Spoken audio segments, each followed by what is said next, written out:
De terrorismos a terrorismos, 6. La trama macabra, 2. Misteriosos aviones abscondidos por la magia del poder.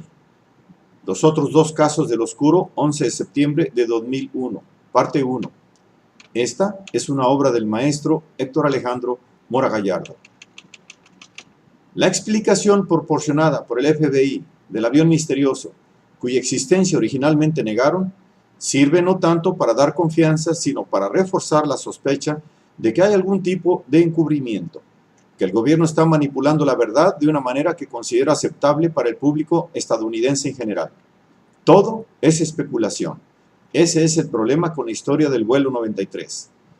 Y a menos de que el gobierno estadounidense revele más de lo que sabe y proporcione un relato detallado de los últimos 10 minutos de vida del vuelo y de las 43 personas que iban a bordo, no solo habrá espacio, sino razones sólidas para que los teóricos de conspiraciones sigan especulando en cuanto a lo que realmente pasó en esos últimos minutos, antes de que el avión se estrellara contra la Tierra, para poner en duda la leyenda soft focus que el traumatizado público estadounidense ha aceptado con tanto agrado. John Carlin. El capital poder está empeñado, por las condicionantes histórico-estructurales que lo configuran, en efectuar un desarrollo descompuesto dada la naturaleza del sistema, cual máquina autómata, la máquina monstruo, en la última etapa de su historia, emanando una descomposición irracional, predecible por la teoría marxista, por supuesto. Los actos desesperados, crueles y maléficos que realizan los capitostes para perpetuar su dominio van subiendo en intensidad conforme la problemática económica se agudiza y conforme las contradicciones del sistema generan la entropía que ya afecta al mundo entero. La situación se torna más oscura y confusa, allí y cuando, que es el ahora contemporáneo, el capital poder realiza macroatentados y guerras de conquista de recursos naturales de una manera en la que el establishment tiende a ocultar su proceder, comportándose como una criptocracia que dispone los negocios principales con que se maneja la economía mundo, utilizando los peones políticos elegidos de una manera democrática. Desde el poder se mueven los hilos de la trama, ahora que la araña es como un satélite que teje su red, desde el espacio exterior a la biosfera, perfeccionando su sistema de vigilancia y control, efectuando un salto tecnológico supremo más allá del panóptico y de la telepantalla.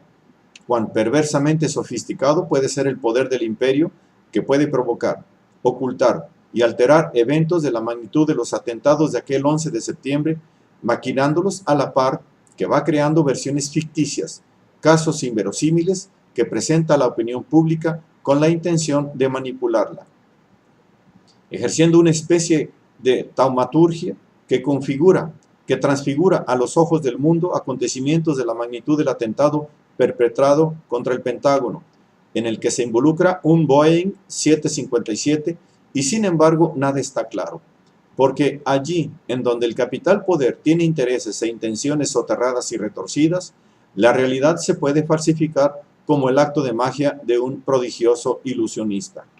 Se trata de un poder que domina enajenando las mentes y estableciendo una fuerza coercitiva que maneja de manera oportuna a su conveniencia, combinando la zanahoria con el garrote, o para estar más actualizado, la fiesta del circo con el festín de las fieras, las que en ocasiones propicias se quitan la máscara de carnaval con el disfraz que utilizan en su calidad de maestros de ceremonias del espectáculo enajenante que promueven, mostrando así el verdadero rostro de bestias.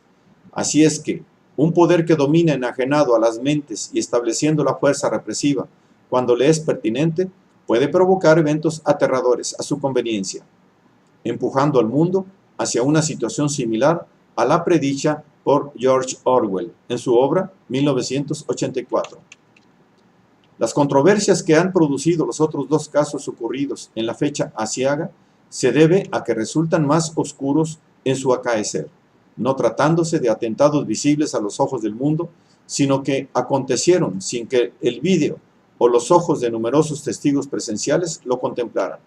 He aquí lo increíble de un suceso de esta naturaleza, ocurrido en contra del edificio que simboliza su fuerza coercitiva, la estrella maligna. Y sin embargo, su naturaleza, la manera como se llevó a cabo, se presta para la duda, ejerciendo un sano ejercicio crítico con suspicacia. La sospecha del complot se acrecienta ante lo ocurrido en el Pentágono. No hay ninguna filmación, ningún testimonio fehaciente que corrobore que un jet se haya estrellado en contra del Pentágono, lo que es mucho decir, dada la magnitud de los agentes involucrados y de la evidencia de daño causada al edificio, si bien el daño no es proporcional a la gente que se supone lo causó. De allí el que Thierry Meyssan, presidente de la Red Voltaire, haya llamado a este caso la Frayole Imposture, lo que apropiadamente pudiera titularse la gran impostura o el gran engaño.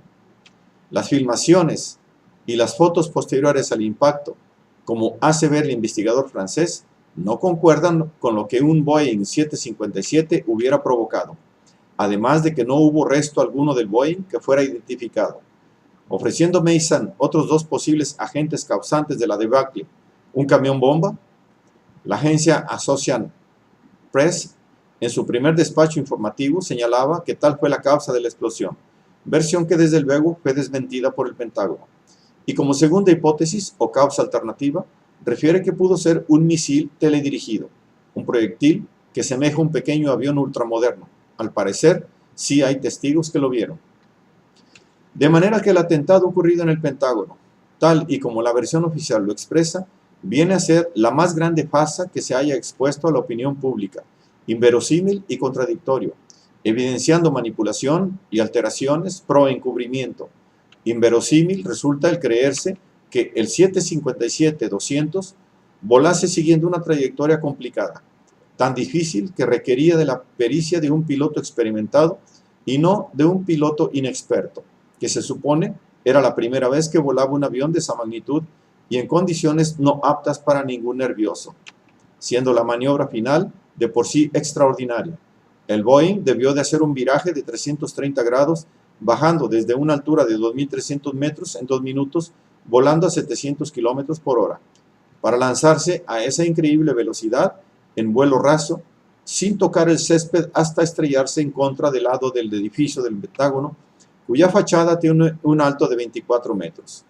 Cuando que las primeras fotos muestran un orificio pequeño, aproximadamente de 10 metros, cual impacto efectuado en la parte inferior, afectando tan solo a los pisos bajos, para que las 4 plantas superiores se derrumbasen posteriormente. He aquí que el 757 mide 13.6 metros de alto, con un largo de 47.32 metros y 38 metros de envergadura. Poquito difícil que se haya podido estrellar contra la planta baja del edificio. Aquí sí, las imágenes valen más que 1000 palabras. El peso de este tipo de aeronave se calcula en más de 100 toneladas. A una velocidad mínima de 400 km por hora, tiene mucho mayor poder destructivo que un misil convencional. Y se nos puede pretender hacer creer que tan solo causó un agujerito en el edificio, afectando únicamente el primero de 5 anillos que configuran el laberinto del Pentágono. Supuestamente el Pentágono es un búnker blindado a prueba de proyectiles, con capacidad de detectar y evitar un ataque aéreo. Entendamos que no nos defraudan. Finalmente su sistema de seguridad sí que es fantástico. Para disimular un poco le pusieron grava en el césped, tal vez para protegerlo de posibles futuros atentados, puesto que estaba intacto y sin indicio alguno de que le haya pasado un Boeing 757 encima. El que, si no penetró más allá del primer anillo, de las alas para atrás hubiera quedado en calidad de ser mandado a un museo del terror. Así, pues, en tremendo predicamento quedó el jefe de bomberos cuando los periodistas le preguntaron ¿dónde quedaron los restos del Boeing? ¿Saben? Preferiría no hablar del tema. Tenemos numerosos testigos oculares. Testigos oculares y cámaras que testimonian a quien quieran entender que lo que se estrelló contra el Pentágono no fue ningún Boeing. Una filmación posteriormente dada a conocer capta de manera lateral el vuelo rasante y a gran velocidad de una pequeña aeronave que se estrella dejando el orificio mínimo aludido. ¿Quemaría el césped la pequeña nave misil? Otra pregunta crucial queda en el aire, sin ser resuelta hasta la fecha. ¿Dónde quedó entonces el Boeing si no se estrelló en el Pentágono?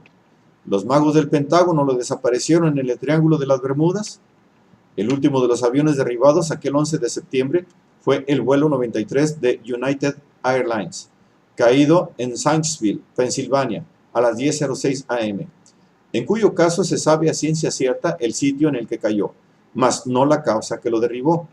Y si en las Torres Gemelas hubo miles de testigos, y a través del vídeo media humanidad se enteró de los atentados, convirtiéndose en testigo visual, en el vuelo 93 se considera que solo hubo un testigo presencial que responde al nombre de Lee Purbaugh, quien sin dar una opinión precisa insinúa que el Boeing pudo haber explotado en el aire antes de caer, y debió de ser una terrible explosión, pues de los 44 viajeros a bordo, solo quedaron fragmentos del tamaño de un dedo. Materialmente volaron en 1000 pedazos los pasajeros, los tripulantes y los 4 secuestradores.